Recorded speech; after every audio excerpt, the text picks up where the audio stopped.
ഇവരെ കല്യാണത്തിന് അവർ ഹസ്ബൻഡും അവരെ 2 പിള്ളേരുണ്ട്. ആ കുട്ടികളും കല്യാണത്തിനുണ്ടായിരുന്നു. ചേച്ചി അവിടെ നിൽക്കുന്ന സമയത്ത് ഈ പെൺകുട്ടിയായിട്ടുള്ള വിവാഹത്തിന്റെ കാര്യം അങ്ങനെ എന്തെങ്കിലും അറിയായിരുന്നോ? ഇല്ല, ഈ അങ്ങനെ ഒരു സമയത്തൊന്നും അങ്ങനെ റിലേഷൻ ഒന്നും ഉണ്ടായില്ലായിരുന്നു. അവിടെ ആ സമയത്ത് ചേച്ചി കണ്ടിട്ടില്ല അവരെ.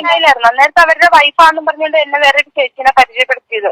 അവിടെ ഒരു ചേച്ചി ഉണ്ടായിരുന്നു അന്നേരം. അപ്പൊ എന്റെ പുതിയൊരു വീഡിയോയിലേക്ക് സ്വാഗതം. അപ്പൊ ഞാനിന്ന് വന്നിരിക്കുന്നത് നമ്മുടെ അച്ചായന്റെ വിവാഹ തട്ടിപ്പുമായി ബന്ധപ്പെട്ട് കൂടുതൽ വിവരങ്ങൾ പുറത്തു വന്നിരിക്കുകയാണ്. അത് പുറത്തുവിട്ടത് മറ്റാരുമല്ല, നമ്മുടെ അച്ചായന്റെ മുൻ കാമുകിയായിരുന്ന ജിനു തോമസ് തന്നെയാണ്.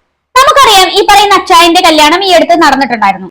പലരും അത് സോഷ്യൽ മീഡിയയിലൂടെ കണ്ടു കാണും. അതിന് പിന്നാലെ ഈ അച്ചായന്റെ അമ്മാവന്റെ മകളുടെ ഭർത്താവ് ചില കാര്യങ്ങൾ വെളിപ്പെടുത്തിക്കൊണ്ട് രംഗത്ത് വന്നിട്ടുണ്ടായിരുന്നു. അതിനെക്കുറിച്ച് നമ്മളൊരു വീഡിയോ ചെയ്തതാണ്. ഇയാളൊരു വിവാഹ തട്ടിപ്പ് വീരനാണ്. ഇയാൾ മുമ്പും ഒരുപാട് പെൺകുട്ടികളെ അമ്പലത്തിൽ വെച്ച് താലി കെട്ടി കൂടെ താമസിപ്പിച്ചിട്ടുണ്ടായിരുന്നു.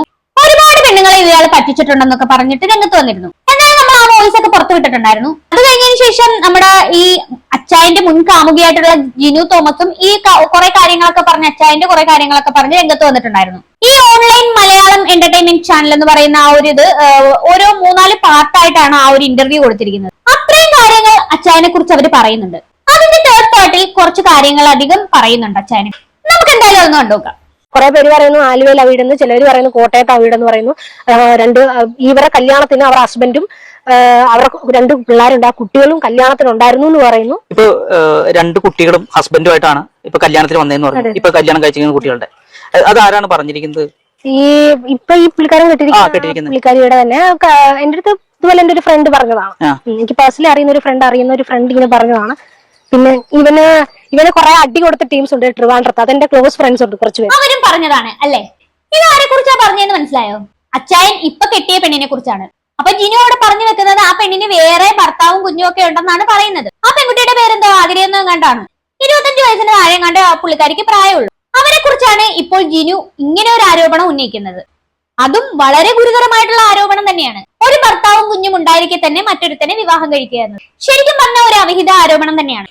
എന്നാൽ ജിനു തന്നെ പറയുന്നുണ്ട് അത് കൺഫേം അല്ല, അവിടുന്ന് ഇവിടുന്ന് ഒക്കെ കേട്ട കാര്യങ്ങളാണെന്ന്. ആക്ച്വലി എനിക്ക് ഈ ജിനുവിനോട് പറയാനുള്ള ഒരു കാര്യം എന്ന് പറഞ്ഞാൽ, ഇങ്ങനെ ഓരോ വ്യക്തികളെ കുറിച്ച് ആരോപണം ഉന്നയിക്കുമ്പോൾ അതിൽ ഒരു ഉറപ്പ് വരുത്താമായിരുന്നു, കുറച്ചുകൂടെ വ്യക്തത വരുത്താമായിരുന്നു. ഇതൊരുമാതിരി അവിടുന്ന് ഇവിടുന്ന് ഒക്കെ കേട്ടിരിക്കുന്നൊക്കെ പറഞ്ഞുകൊണ്ടാണ് പറയുന്നത്. എനിക്ക് ഉറപ്പില്ല, എന്നാലും ഞാൻ ഇങ്ങനെയൊക്കെയാണ് കേൾക്കുന്നതെന്നാണ് പറയുന്നത്. പ്രത്യേകിച്ച് ഒരു പബ്ലിക് പ്ലാറ്റ്ഫോമിലാണ് പുള്ളിക്കാരി ഇത് പറയുന്നതെന്നുള്ള ഒരു ചിന്ത പോലും ഇല്ല.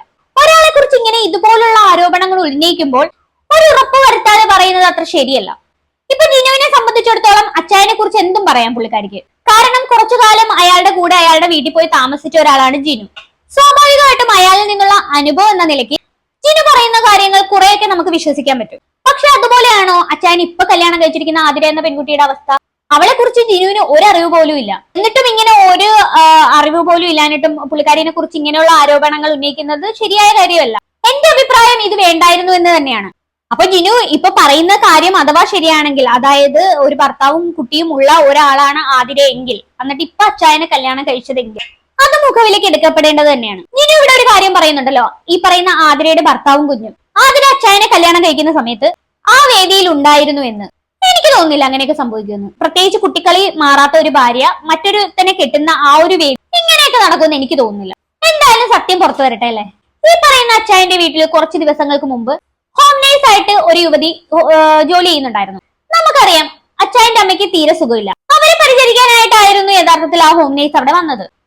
അങ്ങനെയൊക്കെയാണല്ലോ ഈ ജിനുവിനെയും വീഴ്ത്തിയത്. അച്ചായൻ കാര്യം അമ്മയ്ക്ക് സുഖമില്ല എന്നൊക്കെ പറഞ്ഞിട്ട് ഹോം നേഴ്സ് ആയിട്ട് വന്നിട്ടാണല്ലോ പുള്ളിക്കാരിയെയും വീഴ്ത്തിയത്. പുള്ളിക്കാരിയോട് പറഞ്ഞത് ഇങ്ങനെയായിരുന്നു, എന്റെ അമ്മയ്ക്ക് തീരെ സുഖമില്ല, കുറച്ചുനാൾ എന്റെ വീട്ടിൽ വന്നു നിന്ന് അമ്മയെ ഒന്ന് നോക്കൂ എന്നൊക്കെ പറഞ്ഞിട്ടായിരുന്നു. ആദ്യം ഹോം നേഴ്സ് ഉണ്ടോ എന്നൊക്കെ ചോദിച്ചു, പിന്നെ പുള്ളിക്കാരി ഒന്ന് വന്ന് നിൽക്കാമോ എന്നൊക്കെ ചോദിച്ചു. അങ്ങനെയാണ്. പക്ഷെ ഇതങ്ങനെയല്ല, ശമ്പളം പറഞ്ഞുറപ്പിച്ച് ജോലിക്കായിട്ട് തന്നെയാണ് പുള്ളിക്കാരി ചെന്നത്. ആ ഹോം നേഴ്സ് ആണെങ്കിൽ കുറച്ചുനാൾ ജോലി മതിയാക്കി നിർത്തി പോവുകയൊക്കെ ചെയ്തായിരുന്നു. എന്തായാലും ആ ഹോം നേഴ്സിനെ വിളിച്ചിട്ട് ജിനു സംസാരിക്കുന്നുണ്ട്. അതെന്തായാലും നമുക്കൊന്ന് കേട്ടു നോക്കാം. ചേച്ചി അവിടെ നിൽക്കുന്ന സമയത്ത് ഈ പെൺകുട്ടിയായിട്ടുള്ള വിവാഹത്തിന്റെ കാര്യം അങ്ങനെ എന്തെങ്കിലും അറിയായിരുന്നോ? ഇല്ല, ഈ അങ്ങനെ ഒരു സമയത്തൊന്നും അങ്ങനെ റിലേഷൻ ഒന്നും ഉണ്ടായില്ലായിരുന്നു. അവിടെ ആ സമയത്ത് ചേച്ചി കണ്ടിട്ടില്ല അവരെ. ഏതാ ഈ ഒരു സ്ത്രീ ആയിട്ട് ഒരു ബന്ധം ഉണ്ടായില്ലായിരുന്നു. അന്നേരത്തെ അവരുടെ വൈഫാണെന്ന് പറഞ്ഞുകൊണ്ട് എന്നെ വേറൊരു ചേച്ചിനെ പരിചയപ്പെടുത്തിയത്. അവിടെ ഒരു ചേച്ചി ഉണ്ടായിരുന്നു അന്നേരത്ത്. അയാളുടെ വൈഫാണെന്ന് പറഞ്ഞ ചേച്ചി ഉണ്ടായിരുന്നു. ഒരു ചേച്ചിയെ ഇതുപോലെ വൈഫാന്ന് പറഞ്ഞ് പരിചയപ്പെടുത്തിയായിരുന്നു ഈ ചേച്ചിനെ വീട്ടിൽ.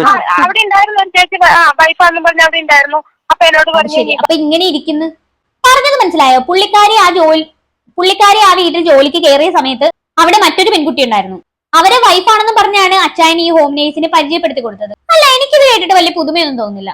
എന്തായാലും അച്ചായൻ തന്നെ വലിയൊരു വിവാഹ തട്ടിപ്പ് വീരനാണെന്ന് നമുക്കറിയാവുന്ന കാര്യം. ഒരുപാട് പെൺകുട്ടികളെ ഇയാൾ പറഞ്ഞു പറ്റിച്ചിട്ടുണ്ട്. ഓരോ പെൺകുട്ടികളെയും പ്രൊഡ്യൂസർ ആണെന്ന് പറഞ്ഞാണ് പുള്ളിക്കാരൻ പരിചയപ്പെടുന്നത്. എന്നിട്ട് അവരെ വലയിലാക്കും, കല്യാണം കഴിക്കും, കുറച്ചു കാലം കൂടെ താമസിപ്പിക്കും, എന്നിട്ട് ഒഴിവാക്കും, എന്നിട്ട് അടുത്ത പെണ്ണിനെ തേടി പോകും. ഇത് തന്നെയാണ് ഇയാളുടെ പരിപാടി. എന്തായാലും ഇയാളെ അപ്രോച്ച് ചെയ്ത പലരും ഇനിയും പുറത്തു വരാനുണ്ട്. എന്തായാലും അവരൊക്കെ ഇനി രംഗത്ത് വരുന്നതായിരിക്കും ഉടനെ തന്നെ. ഇതിന് തെളിവായിട്ട് ഈ പുള്ളിക്കാരന്റെ, അതായത് അച്ചായന്റെ അമ്മാവന്റെ മകളുടെ ഭർത്താവ് ഇങ്ങനെ കുറെ വോയിസിനകത്ത് ഇങ്ങനെ വന്നു. പിന്നെ ഈ മുൻകാമുകിയായിരുന്ന ഈ ജിനു പുള്ളിക്കാരിയും വന്ന് കാര്യങ്ങളൊക്കെ പറഞ്ഞിട്ടുണ്ടായിരുന്നു. വലിയ തെളിവൊന്നും വേണ്ടല്ലോ. എന്തായാലും അച്ചായന്റെ വീട്ടിൽ ഹോം നേഴ്സായി ജോലിക്ക് കയറിയ യുവതി അവർക്കുണ്ടായ മോശം അനുഭവങ്ങൾ പങ്കുവെക്കുന്നുണ്ട്. അതായത് മാസം 20,000 രൂപ വെച്ചായിരുന്നു അവർക്ക് സാലറി നിശ്ചയിച്ചിരുന്നത്. എന്നാൽ ശമ്പളം കൊടുക്കുന്ന സമയമാകുന്ന സമയത്ത് അച്ചായൻ എന്തെങ്കിലുമൊക്കെ പറഞ്ഞിങ്ങനെ നീട്ടിക്കൊണ്ടുപോകും. അങ്ങനെ 2-3 മാസമായിട്ടും ശമ്പളം കിട്ടുന്നില്ല എന്നറിഞ്ഞപ്പോ അവർ ആ വീട്ടിൽ നിന്ന് ഇറങ്ങിപ്പോയി. 2-3 മാസമായിട്ട് അവരവിടെ ആ ജോലി ചെയ്തു. പക്ഷെ 1 രൂപ പോലും അവർക്ക് സാലറി ആയിട്ട് ലഭിച്ചിട്ടില്ലായിരുന്നു. എന്ത് പറയാനാണല്ലേ. പിന്നെ അച്ചായന്റെ വിഷയവുമായി ബന്ധപ്പെട്ട് തൊപ്പിയുടെ ഇൻവോൾവ്മെന്റിനെ കുറിച്ചും ജിനു സംസാരിക്കുന്നുണ്ട്. നമുക്കറിയാം അച്ചായന്റെ ക്ലോസ് ഫ്രണ്ട് ആണ് തൊപ്പി എന്നുള്ളത്. തൊപ്പിയുടെ ചാനലിൽ കൂടെയാണല്ലോ ഈ അച്ചായനെ എല്ലാവരും അറിയുന്നത്. എന്തായാലും തൊപ്പിയെ കുറിച്ച് ജിനു പറഞ്ഞ കാര്യങ്ങളൊന്ന് കേട്ടോക്കാം. തൊപ്പിയുടെ കാര്യം പറഞ്ഞല്ലോ, തൊപ്പി കാരണമാണ് അമ്മയ്ക്ക്. ഞാനിപ്പോ പറയാം. സംഭവം എന്താന്ന് വെച്ചാ അത് എന്നോടും പറഞ്ഞിട്ടുണ്ട്. തൊപ്പി ഒരു ദിവസം ഈ തൊപ്പിയുടെ ഒരു കേസ് കഴിഞ്ഞ ഒരിടെ വന്നിട്ടുണ്ടായിരുന്നല്ലോ, ഈ MDMA ഒക്കെ പിടിച്ച് പറഞ്ഞൊരു ന്യൂസ് വന്നിട്ടുണ്ടായിരുന്നു.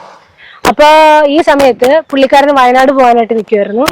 അപ്പൊ എന്റെ അടുത്ത് പറഞ്ഞ കഥകൾ ഇങ്ങനെയാണ്. അപ്പൊ ഈ പുള്ളിക്കാരൻ ഇവനെ സേഫ് ആക്കാൻ അങ്ങോട്ട് ഓടുന്നു ഇങ്ങോട്ട് ഓടുന്നു, ഓരോ കാര്യങ്ങളൊക്കെ അറേഞ്ച് ചെയ്യുന്നു. അപ്പൊ ഈ കേസെല്ലാം പിടിച്ചു കഴിഞ്ഞ സമയത്ത് തൊപ്പിയുടെ കയ്യിൽ വണ്ടിയില്ല. അപ്പൊ ഈ നാനോ കാർ ഉണ്ടല്ലോ, ഫേമസ് ആയ ഒരു നാനോ കാർ ഉണ്ടല്ലോ, ആ നാനോ കാർ ഈ പുള്ളിക്കാരന്റെ വീട്ടിലാണ് കിടക്കുന്നത്, ഈ അച്ചായന്റെ വീട്ടില്. അപ്പൊ ഈ കാറ് ഈ തൊപ്പി പുള്ളിക്കാരനോട് ചോദിച്ചു, കാറ് വേണം, എനിക്ക് മറ്റേ കാർ സ്റ്റേഷനിൽ പിടിച്ചിട്ടിരിക്കുന്നുണ്ട്, അവന് ട്രാവൽ ചെയ്യാൻ കാറില്ല, അവന്റെ ഫണ്ട് അക്കൗണ്ട് എല്ലാം ഇതാക്കി വെച്ച് ഫ്രീസ് ചെയ്ത് വെച്ചിരിക്കും, അതുകൊണ്ട് ഇപ്പൊ അവന്റെ പൈസ ഇല്ല. അപ്പൊ എനിക്ക് പെട്ടെന്ന് നാനോ കാർ ഒന്ന് അച്ചായ, അല്ലെങ്കിൽ വേറെ അച്ചായന്റെ ഇരിക്കുന്ന വേറൊരു കാറുണ്ട്, വെന്യൂ കാറുണ്ട്, ആ കാർ അതിൽ തന്നാൽ മതി എന്ന് പറഞ്ഞപ്പോ ഇവൻ പറഞ്ഞു തരാൻ പറ്റത്തില്ല എന്ന് പറഞ്ഞു. അങ്ങനെ ഫൈറ്റ് ഉണ്ടായി, അവര് തമ്മിൽ സംസാരം കുറച്ചുണ്ടായി, കുറച്ച് വാക്കുതർക്കം ഉണ്ടായി.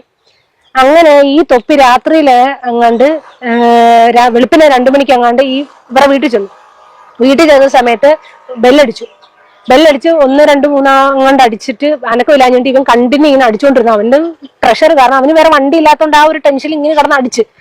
അപ്പൊ ഈ അമ്മ പേടിച്ച് വരണ്ട് അവര് വീണ് വല്ലാണ്ടായി, അവർക്ക് വിപരീതിയായി. അങ്ങനെയാണ് അവർക്ക് ഈ ഹോസ്പിറ്റലിൽ കയറുന്നതെന്നാണ് ഇവർ പറയുന്നത്. ഇത് അച്ചായൻ തന്നോട് പറയുന്ന രീതിയിലാണ് പുള്ളിക്കാരി പറഞ്ഞത്. അതായത് തൊപ്പി ഇങ്ങനെയുള്ള പ്രവർത്തികളൊക്കെ ചെയ്തുകൊണ്ടാണ് അച്ചായന്റെ അമ്മ ഹോസ്പിറ്റലിലായത്. നമുക്കറിയാം അച്ചായന്റെ അമ്മ ഹോസ്പിറ്റലിലായിരുന്ന സമയത്ത് ചികിത്സയുടെ കാര്യം അഭ്യർത്ഥിച്ചുകൊണ്ട് ഒരു ലൈവ് ഒക്കെ തൊപ്പി ചെയ്തിട്ടുണ്ടായിരുന്നു. തൊപ്പി തന്നെയായിരുന്നു ആ ലൈവിന് മുൻകൈ എടുത്തത്. തൊപ്പി കാരണം ഒരുപാട് സഹായങ്ങളും അച്ചായന് ലഭിച്ചിട്ടുണ്ടായിരുന്നു. അതിലും അച്ചായൻ ഒരുപാട് ഉടായ്പകളൊക്കെ കാണിച്ചിട്ടുണ്ടെന്നാണ് പുള്ളിക്കാരി പറയുന്നത്. എന്തായാലും ജിനു ഈ പറഞ്ഞ കാര്യങ്ങളൊക്കെ അവിടെ വർക്ക് ചെയ്തിരുന്ന ഹോം നേഴ്സും സാക്ഷ്യപ്പെടുത്തുന്നുണ്ട്. അവരുടെ വോയിസ് ക്ലിപ്പും കൂടെ നമുക്കൊന്ന് കേട്ടോക്കാം. ചേച്ചി കുറച്ച് ദിവസം ഇവിടെ നിൽക്കണം, ഇവിടെ നിന്നിട്ട് തൊപ്പി കാണാണ്ടാണ് എന്റെ അമ്മയ്ക്ക് ഈ അവസ്ഥ വന്നത്. അപ്പൊ അതുകൊണ്ട് തൊപ്പി ഇവിടെ വന്ന് ചേച്ചിനെ ഒന്ന് കാണുന്ന വരെ ഇവിടെ ഒന്ന് നിൽക്കണം. കാരണം തൊപ്പി വന്നു കഴിഞ്ഞാൽ അമ്മയ്ക്ക് ട്രീറ്റ്മെന്റിന് ആവശ്യമായിട്ടുള്ള പൈസയും കാര്യങ്ങളൊക്കെ അവൻ തരും. കാരണം എന്താന്ന് വെച്ചിട്ടുണ്ടെങ്കിൽ അവൻ കാരണമാണ് എന്റെ അമ്മ ഈ ഒരു അവസ്ഥയിൽ വന്നത്. അപ്പൊ അതുകൊണ്ട് അവൻ തന്നെ എന്റെ അമ്മേനെ ട്രീറ്റ്മെന്റ് ചെയ്യണം. അമ്മേനെ നോക്കാൻ ഞാൻ ആളെ നിർത്തിയേക്കുവാണ്. 35,000 രൂപ ശമ്പളം കൊടുത്താണ് നിർത്തിയേക്കണേ. ചേച്ചിയുടെ കറക്റ്റ് ശമ്പളം ചേച്ചി പറയണ്ട, ഇത്രയും ശമ്പളം എന്ന് ചേച്ചി പറഞ്ഞാൽ മതി. അപ്പൊ അതുകൊണ്ട് തൊപ്പി വന്നവരെങ്കിലും ചേച്ചി നിക്കണോന്ന് പറഞ്ഞു. ഞാൻ സത്യം പറഞ്ഞു കഴിഞ്ഞാൽ തൊപ്പി ഞാൻ നോക്കാൻ പോയില്ല. ഞാൻ വെളുപ്പങ്കാലത്ത് ഞാൻ അവിടുന്ന് ചാടി. അതാണ് എന്റെ അവസ്ഥ. കാരണം എനിക്ക് അങ്ങനെ കള്ളത്തരം കാണിച്ച് നിൽക്കേണ്ട ആവശ്യമില്ല. കാരണം നമ്മളെന്തായാലും ഒരു വീട്ടിൽ പാവപ്പെട്ടവർ ഏതെങ്കിലും ഒരു അമ്മേനെ നോക്കാനായിട്ടാണ് നമ്മൾ പോണത്. അത് ഈ വീടല്ലെങ്കിൽ വേറൊരു വീട്. പിന്നെ അമ്മേനെ നോക്കാൻ നിന്നപ്പോ മര്യാദയ്ക്ക് നോക്കി, അമ്മയുടെ ഭക്ഷണം കൊടുത്തു, അമ്മേനെ കുളിപ്പിച്ച്, അമ്മയുടെ കാര്യങ്ങളൊക്കെ ഭംഗിയായിട്ട് നോക്കി. അതിന്റെ പൈസ എനിക്ക് തന്നിട്ടുമില്ല. എനിക്ക് വേണമെന്നും ആഗ്രഹമില്ല. കാരണം കിട്ടില്ലാന്ന് എനിക്കറിയാം. പിന്നെ എന്റെ അമ്മേനെ നോക്കിയതുപോലെ ഞാനത് കണക്കാക്കി. കേട്ടോ, ഇവര് ശമ്പളം ചോദിച്ച സമയത്ത് അച്ചായൻ നൽകിയ ന്യായീകരണമാണ് ഇതൊക്കെ. തൊപ്പി കാരണമാണ് എന്റെ അമ്മയ്ക്ക് ഇങ്ങനെ സംഭവിച്ചത്, അവൻ വന്നു കഴിഞ്ഞാൽ ശമ്പളം തരുമെന്നൊക്കെ. പിന്നെ പറഞ്ഞ കാമുകിയോടാണെങ്കിലും ഹോം നേഴ്സിനോടാണെങ്കിലും തൊപ്പിയെ കുറിച്ച് ഈ രീതിയിലൊക്കെയാണ് അച്ചായൻ പറഞ്ഞു വെച്ചിട്ടുള്ളത്. ഈ അച്ചായൻ തന്നെ തൊപ്പിയുടെ അടുത്തുണ്ടാകുന്ന സമയത്ത് അവനെ അങ്ങനെ സോപ്പിട്ട് നിൽക്കും. ഇവിടുന്ന് തന്നെ മനസ്സിലാക്കാൻ പറ്റും ഈ മനുഷ്യന്റെ ഇരട്ടത്താപ്പ് എത്രത്തോളമാണെന്ന്. ഇപ്പൊ ഇവിടെ കണ്ടതിനപ്പുറം ഇനി കൂടുതലായിട്ടൊന്നും ഞാൻ പറഞ്ഞു തരേണ്ട കാര്യമില്ലല്ലോ. എന്തായാലും അച്ചായനുമായിട്ടുള്ള വിവാദങ്ങളോട് തൊപ്പി പ്രതികരിച്ചിട്ടുണ്ടായിരുന്നു. തൊപ്പിക്ക് പറയാനുള്ള എന്താണെന്ന് കണ്ടോക്കാം. എന്തെല്ലാം കേൾക്കുന്ന അച്ഛൻ്റെ അളിയൻ വരുന്നു, മുൻകാമുകി വരുന്നു, ഇതെന്താ എല്ലാരും കൂടി ഒരുമിച്ച് ഇപ്പൊ ഇങ്ങനെ കയറി വന്നേ. കല്യാണം കഴിയുമ്പോഴേക്കും ചങ്ങാതി കല്യാണം കഴിയുമ്പോഴേക്കും എല്ലാവരും ഒന്നിച്ച് കയറി വന്നിട്ടല്ലോ ഇങ്ങനെ.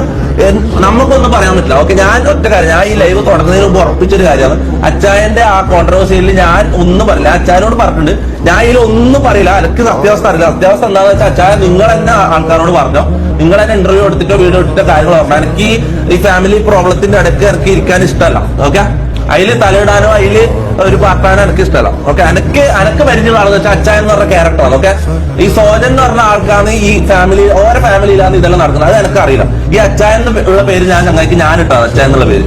ആ പേര് കൊടുത്തു, ഞാൻ ഇവിടെ വന്ന് ഈ ക്യാരക്ടർ കളിപ്പിക്കുന്നു, പോകുന്നു. അത് കഴിഞ്ഞ് ഈ സോജൻ എന്ന് പറയുന്ന ആള് വീട്ടില് അവർക്ക് ഫാമിലിയിൽ പ്രശ്നങ്ങളുണ്ടോ, അവർ അളിയനായിട്ട് പ്രശ്നം, ചിലപ്പോൾ അളിയനും ഈ അച്ചായനുമായിട്ട് ശത്രുത ഉണ്ടാവും. അതുകൊണ്ട് അയാൾ ഇങ്ങനെ പറഞ്ഞുണ്ടാക്കുന്നതാണെങ്കിലും പിന്നെ ഇതെന്താന്ന് എനിക്ക് പറയാൻ പറ്റില്ല. ഓക്കെ, അതിൽ ഞാൻ ഒരിക്കലും ഇതില് എന്റെ സ്റ്റേറ്റ്മെന്റ് എനിക്ക് ഇതിലൊന്നും തലയിടാൻ താല്പര്യമില്ല. ഓക്കെ, എനിക്ക് ഇതിനെ കുറിച്ച് അതിൽ തലയിടാനേ താല്പര്യമില്ല. ഓക്കെ, അപ്പൊ ഈ സോജൻ വർഗീസ് എന്നുള്ളത് അച്ചായന്റെ റിയൽ നെയിം ആണ്. അച്ചായൻ എന്നുള്ളത് സോഷ്യൽ മീഡിയയിലുള്ള പേരാ. തൊപ്പി തന്നെയാണ് ആ പേര് കൊടുത്തിട്ടുള്ളത്. എന്തായാലും ഇത്രയൊക്കെയാണ് തൊപ്പി പറഞ്ഞിരിക്കുന്ന കാര്യങ്ങൾ. എന്തായാലും തൊപ്പിയെ സംബന്ധിച്ചിടത്തോളം അവനൊരു പാവം പയ്യനാണ്. ഇതിൽ ഇവന് പ്രത്യേകിച്ച് ഇൻവോൾവ്മെന്റ് ഒന്നും ഇല്ല എന്നാണ് മനസ്സിലാക്കാൻ സാധിക്കുന്നത്. ജസ്റ്റ് റീച്ചിനും ഫെയിമിനും വേണ്ടി ഇവനെ അച്ചായൻ ഉപയോഗിക്കുന്നു. എനിക്ക് തൊപ്പിയോട് പറയാനുള്ളത്, ദയവ് ചെയ്ത് ഇത്തരം ആളുകളെ അകറ്റി നിർത്തുക. ഇവരെയൊക്കെ ഇതുപോലെ കൊണ്ടു നടന്നാൽ, ഇനിയും കൊണ്ടു നടന്നാൽ ഉള്ള വില കൂടെ പോകത്തേ ഉള്ളൂ. അത്രേ എനിക്ക് ഈ സാഹചര്യത്തിൽ തൊപ്പിയോട് പറയാനുള്ളൂ. കൂടുതലായിട്ടൊന്നും പറയില്ല. എല്ലാവർക്കും കാര്യങ്ങൾ ഏകദേശം പിടികിട്ടിയെന്ന് തോന്നുന്നു. എന്താണ് ഇത് കേട്ടിട്ട് നിങ്ങൾക്ക് തോന്നുന്നതെന്ന് വെച്ചാൽ താഴെ കമന്റ് ബോക്സിൽ കമന്റ് ചെയ്യുക. അടുത്തൊരു വീഡിയോയിൽ കാണാം. അതുവരെ ബൈ ബൈ.